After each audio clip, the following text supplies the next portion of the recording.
The days that followed felt like an endless descent into madness. The lab, once a place of order and science, had turned into a labyrinth of fear and confusion. We couldn't escape it. Every hour, every minute felt stretched out of time, dragging us deeper into its grip. The cold wasn't just physical anymore. It was in our minds, seeping into our thoughts and thoughts into nightmares. At night, we would all lie awake in our rooms, staring at the ceiling, listening to the hum. The presence was there, always just beneath the surface of our consciousness, waiting for us to crack. It started with Rachel. She was the first to break completely. Her mental state deteriorated faster than any of us could have predicted. She stopped sleeping altogether. She would sit in the common room, staring blankly at the walls, speaking in hushed whispers to herself. At first, I tried to talk to her. "Rachel, it's just the stress, okay? You've been working too hard. We all have." But she wouldn't listen. Her eyes were vacant, as if she wasn't seeing me at all. "It's here," she'd say. "It's watching me. I can feel it. It's inside my head, inside all of us. We're all trapped." I didn't know what to say. What could I say? She wasn't wrong. We were all feeling it, but no one could explain what it was. No one could make sense of the things happening to us. The whispering shadows, the malfunctions, the endless unease. It was all a puzzle we couldn't solve. And then, the dreams started. It was subtle at first, just flashes of images in the night. Snow swirling, faces emerging from the dark, shadows moving in the corners of my vision. But the longer I stayed in the lab, the more vivid and terrifying they became. I dreamed of being lost in the tundra, wandering in endless circles, never able to find my way back. I would hear voices calling my name, but when I turned to look, no one was there. The snow would close in on me, suffocating me, and then the whispers would start. "I'm watching you. Come closer." At first, I tried to tell myself it was just a side effect of the isolation. Maybe the cold, the stress, the constant strain on our bodies and minds, it was all starting to unravel. But deep down, I knew it wasn't that simple. I couldn't shake the feeling that something in the lab, something outside, was pulling at us, forcing us to confront our worst fears. It wasn't just Rachel who was slipping. Eric wasn't himself anymore. He would spend hours locked in the storage room, going over equipment data that was already analyzed, muttering to himself about things being out of sync. He'd come out with bloodshot eyes, his hands trembling, always looking over his shoulder as if someone was following him. "Eric, what's going on?" I asked one day, trying to catch his attention as he walked past me, his steps quick and erratic. He stopped for a moment, his face pale. "It's not just the equipment," he said, his voice shaky. "There's something wrong with the data. It's all distorted, like we're not even on Earth anymore." I frowned. "What are you talking about?" He ran his hands through his hair. "I can't explain it. You have to see for yourself. I've been looking at the logs. They don't make sense. The patterns, the anomalies, they're all connected to something. Something in the lab." I didn't know what to make of it, but Eric's words left a lingering dread in my chest. Whatever he was seeing, it was something we couldn't ignore anymore. The lab was changing, warping, and so were we. But it was Rachel's breakdown that pushed me to the edge. One night she came to my room, her eyes wide with terror, her hands shaking uncontrollably. "It's here," she whispered, barely able to form the words. "It's inside me. I can't stop it." I grabbed her by the shoulders, trying to steady her, but she just kept muttering, her voice getting softer. "It's too late. It's in my head. In all of us. We're going to die here." Before I could say anything else, she suddenly bolted out of the room, her footsteps echoing down the hallway. I ran after her, but when I reached the common room, she was already gone. The door to the outside lab stood open. the cold wind howling through the empty halls. "Rachel!" I shouted, but there was no answer. I stood there for a moment, my breath coming in short gasps. A cold chill ran through my body. I knew she had gone outside. She was heading straight for the storm. I ran out into the night, my heart hammering in my chest. I could see her figure in the distance, stumbling through the snow, her movements erratic, like she was being controlled by something else. I called her name again, but she didn't stop. By the time I reached her, she had collapsed in the snow, her face twisted in agony. I knelt beside her, trying to shake her awake, but her body was cold, her skin pale as death. "Rachel!" I cried, but she didn't move. The wind whipped around us, the snow blinding me as I tried to drag her back toward the lab. But something stopped me. A feeling, like a hand on my chest, pushing me back. And then I heard it. The whisper. "Come closer." It was so faint, I thought I imagined it at first, but then I heard it again, louder this time, coming from behind me.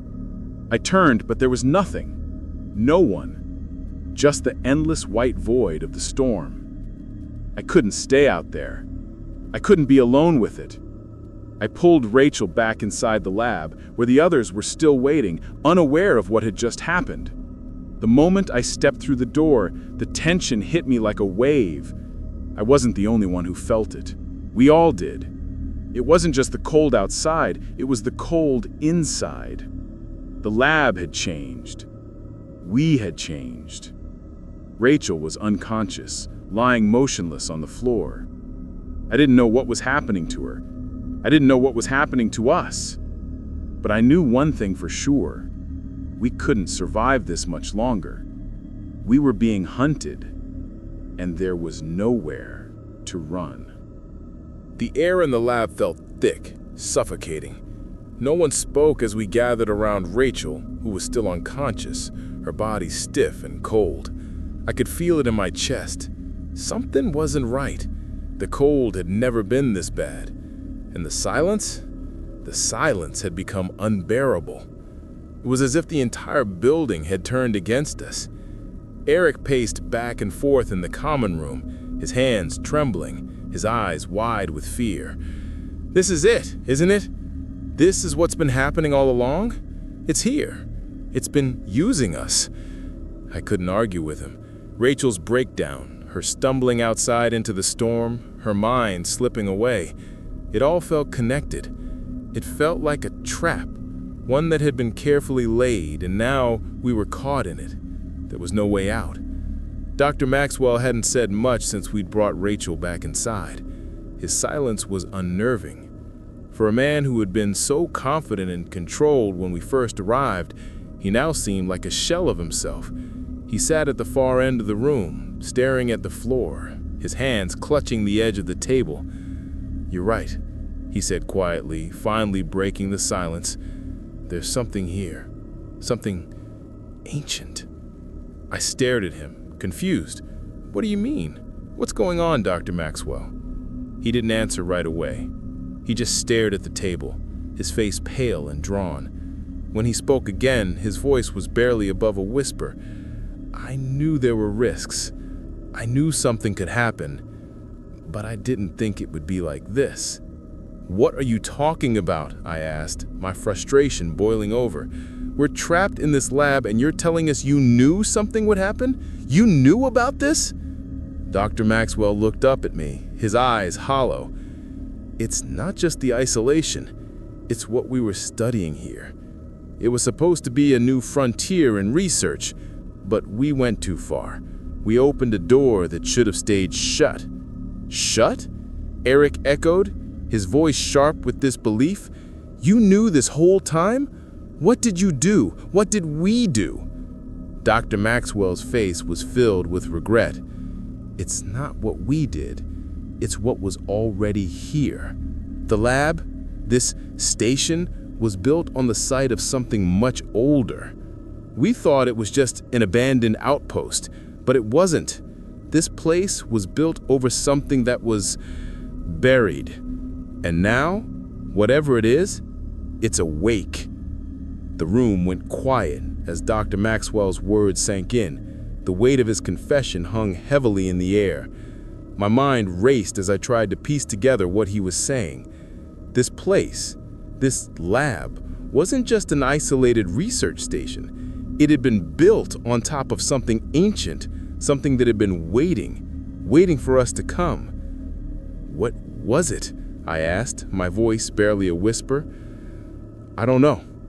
I don't have all the details, but there were records, old records, hidden in the archives, files that had been wiped from the system. I found them after we arrived.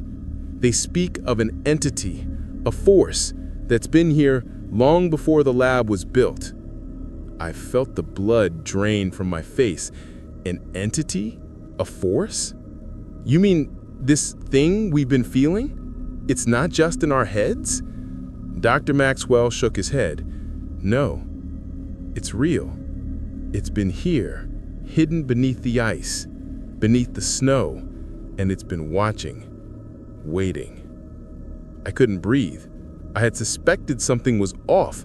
I had felt the presence, the cold, the whispers. But to hear it from Dr. Maxwell, to know that it wasn't just isolation playing tricks on us, it made everything worse. The place we thought was safe, where we were supposed to be studying and working, was actually a prison. We were trapped in the same space as this entity, whatever it was. We'd been feeding its energy, its presence. That's why the isolation, why the rules were necessary, to keep it contained, to keep it from escaping into the world. Contain it? Rachel's voice broke through the silence. She had woken up, her face pale, her eyes glazed. You mean to say we're its prisoners? Dr. Maxwell's gaze faltered. Yes, but not just prisoners. We've been part of the experiment, all of us. The isolation, the darkness, the cold, it's what keeps it locked away. And every time we break the rules, every time we try to leave or defy the instructions, we weaken the barrier. The room went dead quiet again. My heart raced. I felt the walls closing in, the cold creeping back into my bones. It wasn't just the physical barriers we had to worry about. It was the mental and emotional ones too. The longer we stayed here, the more we fed this entity, the stronger it became. What happens if it gets out? I asked, my voice barely audible. We don't know, Dr. Maxwell answered, his face grim. But it's not just a force, it's something worse. It feeds off fear, off isolation. It can manipulate reality, twist minds, and if we let it free, we don't stand a chance. I was frozen, my mind spinning. This wasn't just some lab experiment gone wrong. This was something far darker, something ancient, waiting for the perfect moment to strike. And we were its prey. Eric stood up abruptly, his face twisted in anger. So what now? What do we do? Just sit here and wait for it to kill us? We leave, Rachel said suddenly, her voice shaking but strong. We break the rules. We escape before it's too late. But even as she said it, I knew it wasn't that simple. If Dr. Maxwell was right, leaving wasn't the answer. We couldn't escape something like this. We can't, I said, the words escaping my lips before I could stop them. The presence had them with us all along, and it wasn't just in the walls, it was inside us, feeding on our fear, waiting for the moment when we couldn't take it anymore. We were trapped, and the worst part was, we didn't know if there was anything left of us worth saving. But there was one thing we had to do. We had to end it before it was too late, before it became too strong. And that meant confronting the truth, whatever it was, and facing the thing that had been hiding beneath the snow, beneath the lab for centuries. We had to end it.